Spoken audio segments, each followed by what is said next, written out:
இலக்கை நோக்கி டுவர்ட் த கோல் இந்த நிகழ்ச்சிக்கு உங்களை அன்புடன் வரவேற்கிறோம்.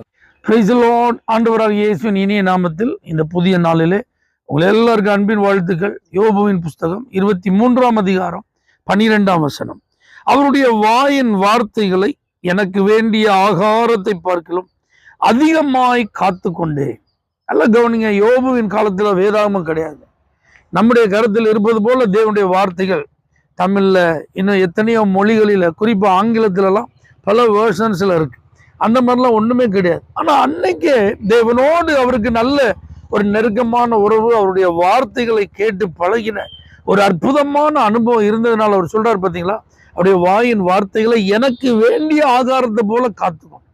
அப்படின்னா நான் விரும்புகிற ஆகாரத்தை போல அப்படின்னு சொல்லாம எனக்கு வேண்டிய, அப்ப எனக்கு தேவையான ஒரு ஆகாரம். அப்ப என்னுடைய அனுதின வாழ்க்கைக்கு, என் சரீர வளர்ச்சிக்கு, ஆரோக்கியத்திற்கு தேவையான ஆகாரத்தை போல நான் ஆண்டுடைய வார்த்தையை காத்துக்கணும்.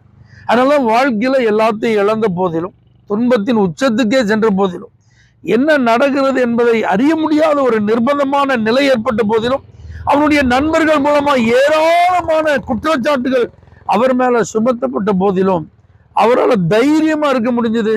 ஆண்டவரை குறித்து குறை சொல்லாம இருக்க முடிந்தது.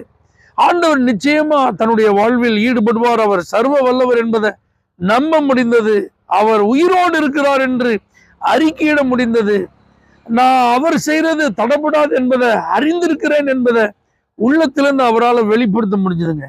இன்னைக்கு நமக்கு தேவை தேவனுடைய வார்த்தைகளை காத்து கொள்ளும் அனுபவம், வேண்டிய ஆகாரத்தை போல. அப்ப இன்னைக்கு நாம் எப்படி இருக்கிறோம்? வசனம் நம்ம கையில இருக்குங்க. தேவனுடைய வார்த்தையை அவர் எல்லாவற்றை காட்டிலும் பிரஸ்தாபப்படுத்தி நம்ம கையில தந்திருக்கிறார். அப்ப இதனுடைய முக்கியத்துவத்தெல்லாம் அறிந்திருக்கிற நாம் வசனத்தை வேண்டிய ஆகாரத்தை போல நம்ம காத்து கொள்றோமா? அதெல்லாம் ரொம்ப அவசியம். ஏன்னா வாழ்க்கையில எப்போ என்ன நடக்கும், யார் என்ன சொல்லுவா, நம்மை சுற்றி இருக்கிற காரியங்கள் எப்போ மாறும், அதெல்லாம் நமக்கு தெரியாது. ஆனால் வார்த்தை ஒருபோதும் மாறாது. இந்த வார்த்தைகளின் தேவன் நம்மோடு இருந்து அப்படிப்பட்ட சூழ்நிலைகளில் அவர் நம்மை நடத்துவார் என்பதை அப்பதான் நம்ம புரிந்து கொள்ள முடியும். ஆகவே வாழ்க்கையில் அதிகம் பாதிக்கப்பட்ட ஒரு மனிதனுடைய அனுபவம் இது. நீங்களும் நானும் இதை ஒரு நல்ல உதாரணமா எடுத்துக்கொள்வோம். வார்த்தைக்காக நேரங்களை செலவு பண்ணுவோம். தேவனுடைய வசனத்திற்காக அதிகமாக காத்து, அவருடைய வாயிலிருந்து என்ன வார்த்தை வருது அப்படி வந்தாதான் அன்னைக்கு அவருக்கு வேதம். ஆனா நமக்கு கையில இன்னைக்கு அவர் கிருபையா எழுதி தந்திருக்கிறார் அவருடைய ஜீவ வார்த்தைகளை. உட்கார்ந்து நேரம் எடுத்து வாசிப்போம், அதுல நம்ம பிரியமா இருப்போம். நிச்சயமா ஆண்டவர் யார் என்பதை அறிந்து என்ன வந்தாலும் அவர் மேல நம்ம நம்பிக்கையா இருந்து நம்முடைய வாழ்வில் அவர் தருகிற எல்லா நன்மைகளை பெற்று கடைசி வரைக்கும் சாட்சியாய் வாழ அது உதவியா இருக்கும். தேவனே, வசனத்திற்காக காத்திருக்க, வார்த்தையை பெற்றுக்கொண்டு அதன்படி ஜீவிக்க எங்களுக்கு நீ கிருபை தரும்படியாய் நாங்கள் ஜெபிக்கிறோம். இயேசுவின் நாமத்தில் பிதாவே, ஆமென். For prayer contact, Pastor J. J. Kumar, El Shaddai Ministries, 9500252586, Surandai.